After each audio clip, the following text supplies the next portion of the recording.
Alright, ladies and gentlemen, I'm here on the show, and I'm gonna do my last video for tonight. Pre-recorded those two videos last night, uploaded them earlier. I'm gonna do a news video here, go over all the sports news from today. Let's start with the National Football League. Andy Dalton passed his physical, and the trade with the Eagles is now official. So he'll be going to Philadelphia, be backup quarterback. Free agent quarterback Trevor Siemian is signing with the Falcons. Another QB add in that quarterback room with Michael Penis and Tua Tagovailoa. Peyton Manning celebrates his 50th birthday today. After 14 seasons, Buccaneers linebacker Levante David announced his retirement. So Levante David is officially retired. A Buccaneers legend right there. So he signed a call to career, 12-time captain, came member of their winning team in 2020 in their Super Bowl, was their longest tenure player. So the playing rule proposal submitted by the NFL Competition Committee for consideration by clubs at next week's league meeting is permit the kicking team to declare an onside kick at any time during the game.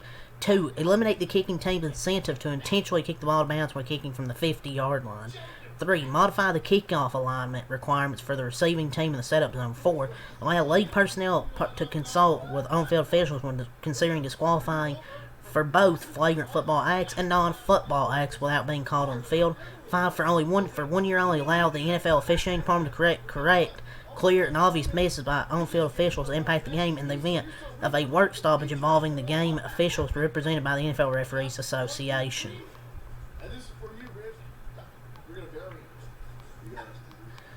I personally think onside kicks should be allowed at any point without having to declare. It's what makes it fun instead of having to declare it. Because when you declare it, everyone knows what's coming.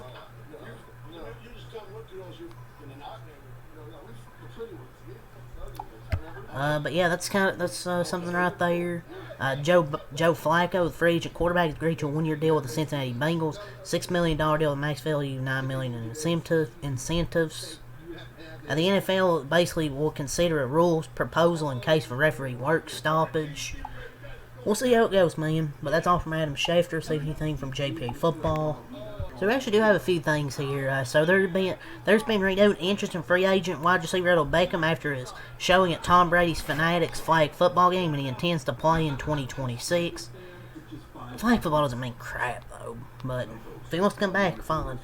Star running backs Bijan Robinson, Jahmyr Gibbs, and Devin Achane are all expected to sign lucrative contract extensions this offseason. Per your report, Max Crosby no longer wants to be traded out of Vegas after his trade with the Ravens fell through. Tom Pulitzer said in the Rich Eisen show.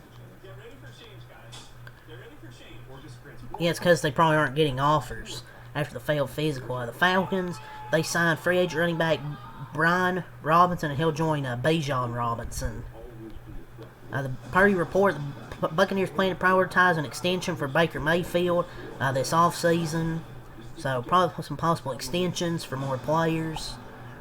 But yeah, that's a few things there from JP Football. Not a lot, but a few things. So from Mike Garoppolo, the Raiders are hiring a QB's coach. Mike Song has been tabbed to work with, which will probably be #1 overall pick, Fernando Mendoza, a veteran guru QB.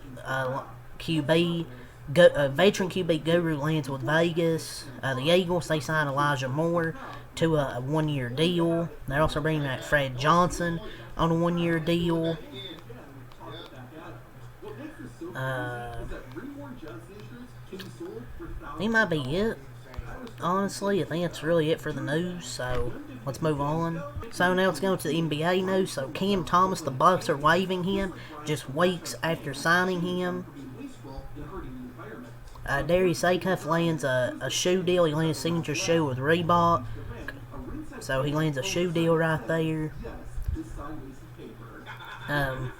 So Cade Cunningham's agent Jeff Schwartz talked about Cade has delivered a first-team All-NBA season, and even if he falls just short of the threshold due to legitimate injury, it should not disqualify him.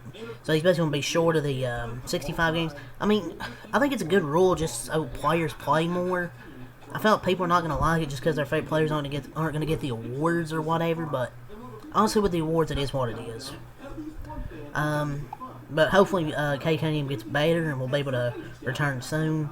Moses Moody, Golden State Warriors guard, last night he suffered a bad injury and it was confirmed what I figured. He suffered a torn patellar tendon in his left knee. His career best season is over and a lengthy rehab will be required.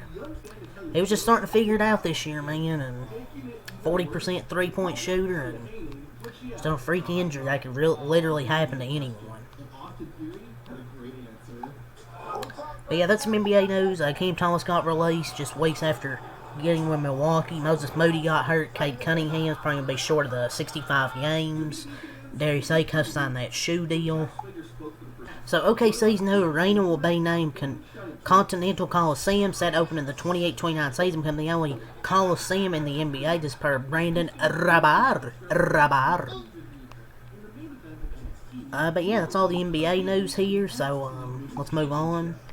So, Brock Lesnar says he's back in WWE for only a short time, so from what it seems, he's probably going to have a retirement match at SummerSlam, most likely. And it looked, maybe Obafemi's going to retire him, maybe. Maybe time to lose to, maybe he's going to lose to Obafemi for his last match, put him over. Monday Night Raw last week averaged 3 million views. On Netflix, it's up 200,000 from the previous week. Because of, most likely because of Roman Reigns being on the shows.